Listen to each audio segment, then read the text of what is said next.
চলো আজকে বানাই ওটসের রুটি আর ঘুগনি। প্রথমেই ওটসটাকে ভেজে গুঁড়ো করে সাধারণ আটা যেমন জল দিয়ে মেখে রাখে না, ওইভাবেই মেখে কিছুক্ষণ আমি রেখে দিয়েছি। আর ঘুগনিটা আমি খুবই সাধারণভাবে বানাবো। আদা, রসুন, শুকনো লঙ্কা আর গোটা জিরে একসাথে বেটে আমি রেখে দিয়েছি।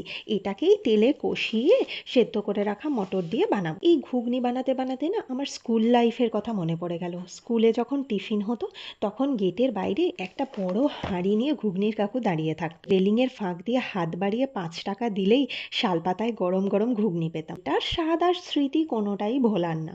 আচ্ছা, তোমাদেরও কি এরকম স্মৃতি আছে?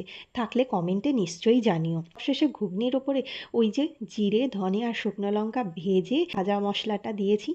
আর ওটসের রুটি না নর্মাল আটার রুটির মতোই হয়, শুধু এটা সেভাবে ফোলে না আর মসৃণও হয়। খেতে কিন্তু খুব সুন্দর নরম হয়। That's it for today. আমার ভিডিওগুলো যদি ভালো লাগে প্লিজ সাবস্ক্রাইব করো আর